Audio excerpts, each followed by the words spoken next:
captain. So that could be one of the picks that a lot of teams aren't really focusing on the Lyra. So Salty Potatoes have a great opportunity to get that. I also think Celeste actually might be a really high priority pick for the side of Salty Potatoes, just because Sneaky can play it very well in the lane position. So if Blackfeather ends up being banned in some way, Celeste might come out, and we can see already SK taking that Celeste away from Sneaky, fearing it and respecting it. The Grace comes through for Salty Potatoes. That's generally just a very strong pick. It's very diverse, and you can play it with multiple things. Yeah, the Celeste ban is also, it's not just the respect towards Sneaky, which it definitely is, but it's also SK. They don't play the Celeste. And so when you have a very strong hero like that you don't play and your opponent plays very well, you're forced to ban it away, because you can't just, you'd just be giving it over otherwise. Blackfeather's going to get taken off the board as well, and of course, Salty Potatoes, because they let the Grace or the Catherine go through, they have to ban the Batiste. Yeah, and I mean, at this point, what's left for Salty Potatoes that's really a strong carry is the Kestrel. So if SK are really targeting Sneaky, they would go for the Kestrel, but since Idris is still left open, and we know that's one of Kvalifar's best heroes, they go for it and they take it to secure it before Salty Potato can take it away. And going through this draft, it's a little curious to me that Salty Potatoes decided to ban away that Lance as the first pick, because I feel like I would much rather give a Lance over to SK with the Catherine than seeing them with the Idris. I feel like that's just a trade-off that they maybe would have been better off making. I'm pretty sure they were hoping to get the Celeste, and they were banning Lance so that SK doesn't get to play that Lance lane against the Celeste like they did last weekend, and they were able to win with it. So I think that's what they were hoping for, and perhaps that's what prompted the Celeste ban from SK. The Kestrel comes through, like I was saying. Salty Potatoes, this is probably going to be going on to Sneaky, and now they have to close out with a CP jungler. They have multiple options here. If they wanted to go for a range composition where they can kite away the CP Idris, they could go for Samuel or Scarf. Or if they wanted to play a more regular double dive composition, they can still go for the Koshka still open. They have the Samuel comes through, like I was saying, though. So this is going to be a traditional double carry composition where you want to fight in formation, Grace in the front, Kestrel and Samuel behind her, and you're just using the tankiness of Grace while you're dealing the damage from the backline. So as long as you fight in formation and as long as you kite back, they can do really good against SK, and if especially they abuse their mid-game power spike, they can get ahead too. Yeah, the one concern I have for the Salty Potatoes composition is the fact that they really lack hard engage. Their best engage is going to be coming from the Grace, and you don't necessarily want Grace to be on the front lines at all times. Like, yes, you want her to go in, but you want her to be able to go in and then immediately back out. Whereas this composition just doesn't really work like that. Like, they don't have anyone that can follow up when the Grace goes in. So they're really going to be relying on SK trying to be the ones to make the play, trying to be the ones to make the engagement, and then just countering that. Or they just need to set up sieges. And I think that's going to be the best way for Salty Potatoes to try and win this game, is to set up sieges in the lane, especially with the Krull. Krull is not very good at defending siege opportunities. Yeah, I mean, you mentioned that Salty Potatoes are going to want SK to be proactive and react to their plays. Krull is definitely a proactive pick. Yeah, this is a very interesting draft because, like you said, Tasty Bacon, Salty Potatoes are going to try to want and siege to get advantages mid-game, especially with the Samuel. On the side of SK, however, they have a lot of pick potential and they have a lot of CC with the Catherine and with the Krull, especially once he hits 6. So I expect Salty Potatoes to try and siege while SK try to come up, get a gank, and if they get a kill, they can defend, and if Salty Potatoes gets ahead mid-game, they can close out the game. All right, well, it's time to get on into our first game of the day. It's time to jump into our first semi-final here in Europe. Hashtag Vainglory on Twitter. Let us know who you are supporting. But it's time to jump on into our very first semi-final of the day and get this Vainglory action underway. Dalcy and X-Scoundrel here reporting in for the European semi-finals. SK Gaming X-Scoundrel looking to make it 3 weeks in a row. First place here. We'll have to see if they can do it going up against Salty Potatoes. I'm going to comment, Darcy, you do sound a bit better today, which is nice. You know, getting over the flu, hopefully, my friend. Hopefully. You know, worst comes to worst, you're a doctor, so you can just revive me mid-cast if I end up coughing too much. Remote location. It's your duty to the British public. Yeah, I don't believe I ever signed up for that. Anyway, we're going to be moving into this game. I think the desk hit the nail on the head pretty much. You have a Samuel and a Kestrel. That is basically one of the best sieging compositions in the game, especially in that mid-game 5 to 6 minutes. You're going to be looking to head into lane, use that drifting dark, use those glimmer shots, and try and chunk through that first turret very, very quickly. Against a composition that doesn't really defend very well in the early game, you can see Salty trying to get an aggressive maneuver here. Cavalifar. Wow, very low. Pops that healing flask. It is going to be class repositioning. Tyra's trying to hold them back, but there is no range available to SK until Cavalifar unlocks his divergent pass, which won't be happening anytime soon. So a lot of windows of opportunity that Salty Potatoes can abuse, and just a preview almost Scoundrel as to what they can do. Yeah, I think at this point in the game, before we get that CP built up onto the Idris, you're going to see Salty Potatoes take these small trades. You're going to see them look for skirmishes. Unfortunately, the timing of that meant that they weren't able to get much from that invade. They burnt a couple of healing flasks, specifically Hegman and Cavalifar. Those are now down, but they didn't get those backs, which really would have been the primary objective heading into the backside of the SK jungle. From SK managed to escape without losing anybody early on, which is always a good thing when you've got this later game scaling Idris on your side, because you know as this game scales on, admittedly, Salty Potatoes will always be able to keep their range. And I think the one advantage that they have in this scenario is that they have got good range. So if they can maintain that, they can use the Frostburn and the Samuel to maintain, keep that range, then they always have that going for them. Tyra's actually heavily in here. Wow. That's a lot of aggression from SK. Tyra's does go a little bit low, but as a crew, he can potentially heal that back up. In fact, he's just going to go back, or he's going to fight. Here comes the Joker. That will be Tyra's immediately dying. Another kill will go over to the Joker. It's a double, and Cavalifar's now running for his life. He is out fairly safely, but oh man, that is an unconventional mistake from SK. Yeah, and especially against the Samuel, something that Tyra's is so comfortable on. I think they just didn't really respect the burst damage coming out from the Mallet and Verdict with the Drifting Dark enabled, especially that the Joker's picked up a Heavy Prism, so he's already got a decent chunk of CP behind him. And Tyra's, whilst popping that healing flask, I think he was searching for that executing blow onto Clast, so was reluctant to pop his B, but maybe should have popped that a little bit sooner there, Dalsy. Yeah, would have given him the healing and potentially allowed for the trade to happen. SK now 2-0 down, 1,000 gold accumulated by Salty Potatoes in that maneuver. And we're still a while away until Cavalifar will add range to this SK roster with a very quick Frostburn picked up for the Joker in the jungle. This is siege time for Salty Potatoes. Yeah, this is prime time right now for these guys. Cavalifar still in melee form. You've still now got the big item spike for the Samuel early on. Sneaky as well, almost at that Sorrow Blade, and needs about 400 gold more to go to get that. But right now, they can start up, head to lane, pop Drifting Dark, pop those Malice and Verdicts, really abuse this SK composition at this point in the game. This is where you're going to see Salty Potatoes take advantages. And the desk are right. This is a team that can beat the best of the teams in the European VG8 when they get the opportunity to do so and sort of find the right picks and find the right compositions. And right now, I mean, Salty Potatoes, they beat Fnatic, and admittedly, Fnatic aren't quite at their best right now, and I don't think they've looked quite at their best since the Unified Western Live Championships, but it's still a very impressive team to beat. And Salty Potatoes right now have that small advantage against SK, undoubtedly the best team in Europe right now. Certainly are, and have consistently proved that they are able to innovate and overcome their opponents. A Frostburn now finished for Cavalifar does mean that that range has been added for SK. There's a tension bow on Tyra's Cruel as well, which will allow for a lot of burst damage if he's able to position in a way that he gets onto one of those squishy backliners that Salty Potatoes have. The Frostburn conundrum on the Idris. It's a discussion point every time it comes up in a game. What was that, Dalsy, sorry? It's not a conundrum anymore. Cavalifar just will build Frostburn every game, and there's no argument to it. Yeah, I mean, I think it's something that me and you have discussed at length. I think a lot of people have discussed it at length as well, and it's not worth harping on about it forever. In this situation, would have preferred the Shatterglass, I feel, personally, but a lot of people like the ability to combo the Frostburn with the alternating current and the unlocked Idris divergent path to be able to have those basic attacks which slow, which often can be good at chasing down targets as well. So there are benefits to having Frostburn against squishier targets, but you do lose a lot of the burst that the Shatterglass provides.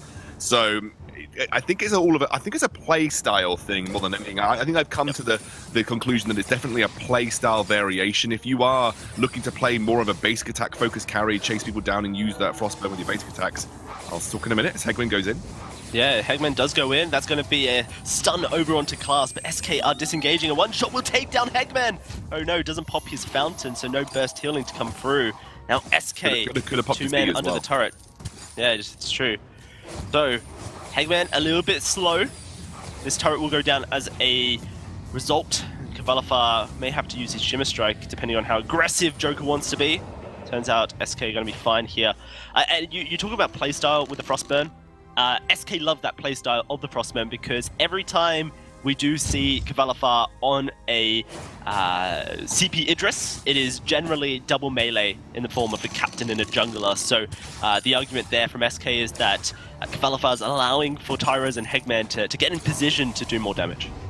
Yeah, absolutely. It combos quite nicely with the Cruel. You know, your basic attacks will slow down, allow Cruel to build those weakness stacks, and especially against a composition of a Samuel and a Kestrel, but quite hard individually to lock down if you're someone like Cruel, unless you're hitting an ultimate, then this can actually help facilitate Tyros in the mid-game. But SK definitely on the back foot early on here. Hegman, I think I'm going to blame me for Hegman's performance here, Dalsy. I did play a ranked game with him today. I did go 0-6 on Celeste. I probably tilted him, so apologies, Hegman. Apologies. There we go, Caster. Oh gosh, wow, that's going to be sneaky, just immediately deleted. Tyros finds a beautiful opening from that top bush in the lane. Now this turret is under siege, however Joker has a lot of tools available to him to make sure that it doesn't fall. SK not quite going to be in a position just yet to get that. Kavalafar will do a bit of damage with his Chakram to Joker and Class to want to push him back and just ensure that SK don't look for any further shenanigans.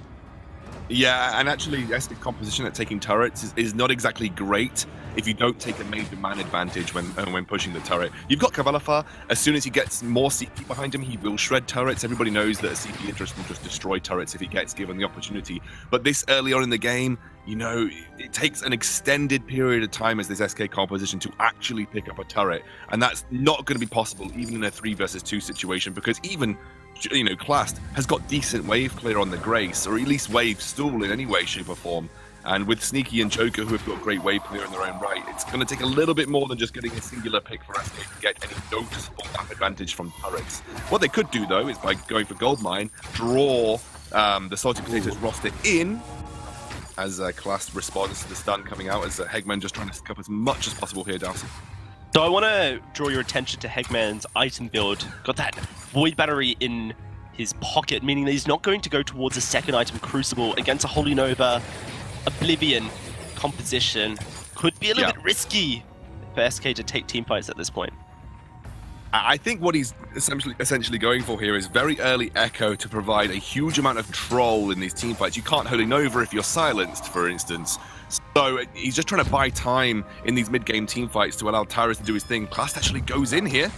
Yeah, Oblivion will go out. Tyros will get put to sleep, as does Kavalafar, but they've got the kill onto Sneaky already, and now they're looking for the Joker.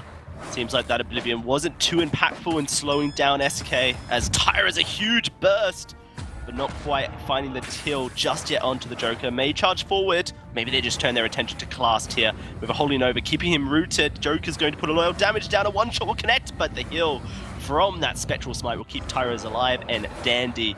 And SK will take 2 for their troubles. And the silence was so impactful there from Hegman as well. I mean, Tyra's perfectly placing that ultimate to just catch out Sneaky, who was just being over-aggressive in his positioning versus Class. I don't think they respected the Cruel and his positioning in that particular fight right there. And Kavalafar able with 2 items now to actually have some sort of team fight presence. 2 items CP Idris. It's not like it's to be, you know, knocking down the castle doors, but it's certainly going to be scathing you in the course of or duration of a team fight. It's when the Broken Myth comes for Kavalafar that we're really going to see this CP Idris ramp up. But right now, he has team fight capability, which really is sort of the 2 item spikes for CP Idris. It just means he can actually team fight properly with that alternating current. And you saw Kavalafar there, very, very impactful in his slowing and also getting a bit of burst off with those chakrams. SK finding their way back into this game, does. certainly have. And actually, I quite like what SK have done now. The Echo's finished for Hegman. There's a lot of team fighting prowess, but Tyrus picks up a reflex block, and Kavalifa picks up tier 2 boots, which means that, you know, a well-timed proc of the boots active will get him out of range of an Oblivion. Won't have to really need a reflex block, and keeps his item slots open for damage as well. As look at that, turret's very low. Tyra's trying to find a opening once more, but this time Classed will spot it out with a flare. SK are ready to team fight with that Blast Tremor back available. The Echo as well. Hegman may go in for it. A stun comes out. Here's the Blast Tremor, silences. Echo silence again, and oh dear, Joker's dead. No Founder can be used because Class was silenced. Kavalifa may have gone a little bit too close, but a Fountain will come out. And now Salty Potatoes will lose their turret indefinitely, but will they lose their lives is the question. It depends on how SK want to go. Hegman finds the stun onto Sneaky, but that will just be it for now. SK going to disengage and push the wave into the turret. And you saw how impactful Double Silence was this early on into the game. 2 key points there, by the way. Class not level 8, so hasn't overdriven the Holy Nova. So at this point, Hegman can still stun him out of it. He did at the very start of that fight and chained it into a Double Silence, meaning no Divine Intervention, no Fountain, and the burst damage from the Cruel in the mid-game was able to come through. So that's one of the last points in the game you feel that SK are going to get team fights that are that easy, because now Classed is level 8, he's overdriven the Holy Nova, he won't be able to be affected by CC during the channeling of that ability. Still will get silenced afterwards, you imagine, after Hegman sees that ability get channeled, but now you're not going to get that easy engage, that easy sort of, I guess, meshing of stopping the Cruel going through to the team, because you won't be able to stun him out of it, which is one of the key things that Catherine is good at until Grace does overdrive that ability, and you saw it there from that last fight.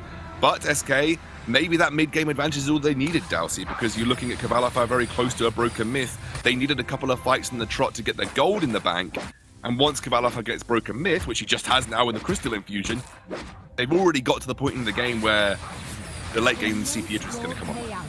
Yeah, certainly. There's the Infusion procced once more as Kavalifa's 9 runs out, upgrades to a level 11 Infusion.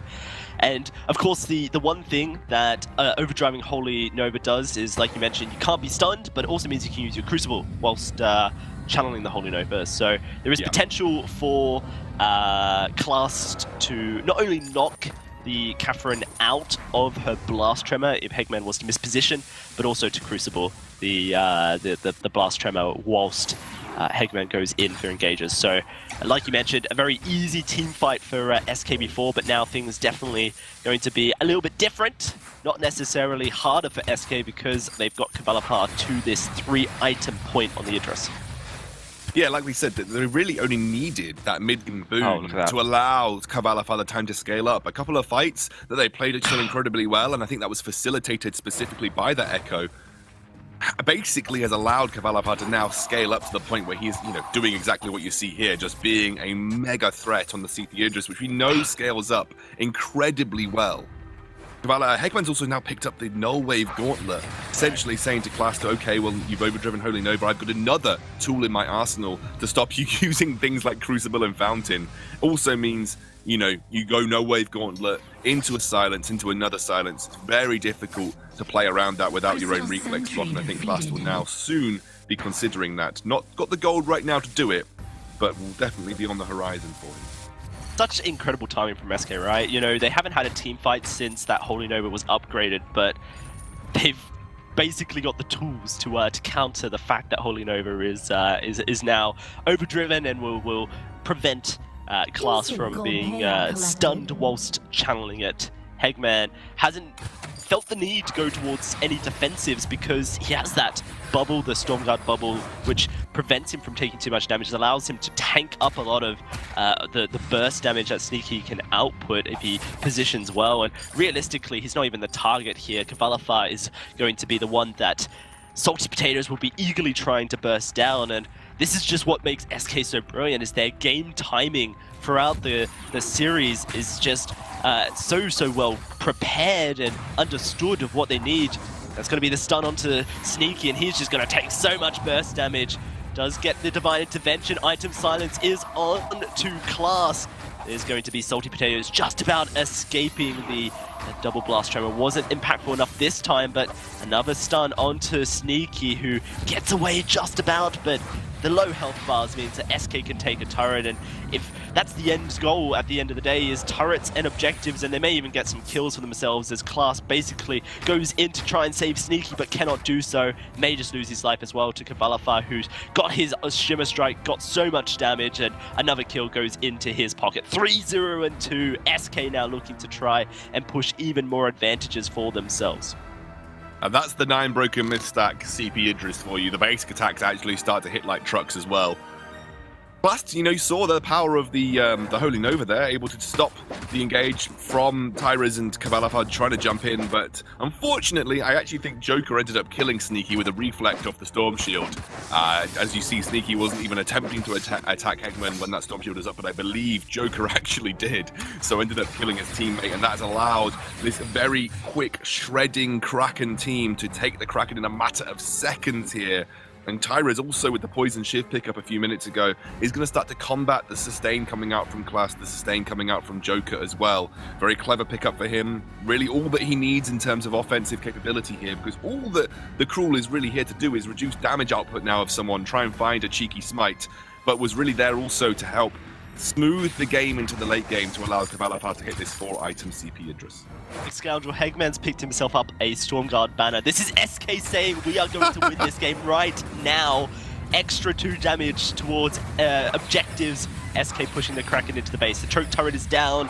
That Kraken is down to half HP. Hegman will likely look to try and get as much damage onto the turret. That's going to be the first Blast Tremor blocked, and Oblivion will go out. Hegman does get put to sleep, but he's going to recover fairly shortly. And look at Tyrus on the turret, taking so much damage on the front line, but a heal will get there. And that's going to be the second Vein Crystal turret falling as we speak. Vein Crystal exposed, Class losing his life to Kavalafar. And this should be SK finishing the job in just a second. Unless Sneaky has something to say about it, but Hegman and the banner looking to do it all. I don't think he can. Ace. Salty Potatoes find the ace. They protect their Vein Crystal down to the last HP. They live to tell the story. What a defense from Salty Potatoes there, but SK come away with pretty much everything except that final win. They won't be too displeased with how they used that Kraken. Often getting, 2 turrets of Kraken is great, but getting every single turret left on the map with that first Kraken push is always fantastic for them.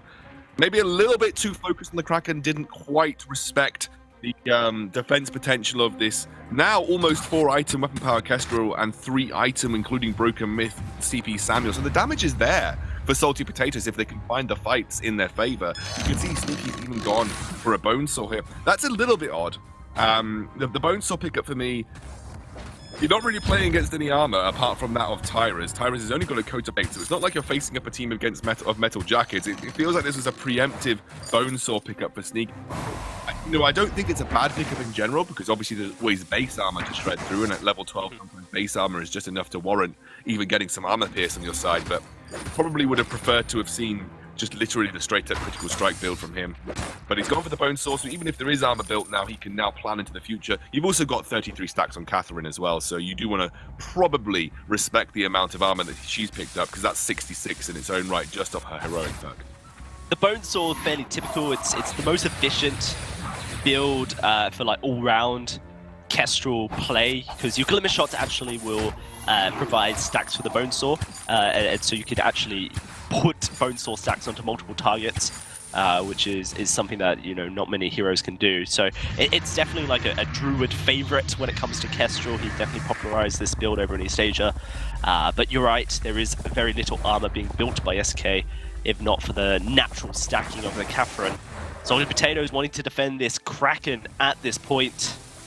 Look at that, Hegman has Stormcrown, he can solo this, and SK just going to, be a front line that Salty Potatoes don't want to cross. Hegman's got this Kraken down just a little bit. I think Salty Potatoes know what's happening. Here comes the Sneaky, but he's going to get stunned instantly, and Kavalafar's on Joker as well, who's struggling to escape the CP Idris as Shimmer Strike finds the kill. Salty will lose their carry as well. Sneaky goes down, and Class for the double kill. That is it, an ace for SK. They're going to push into the base.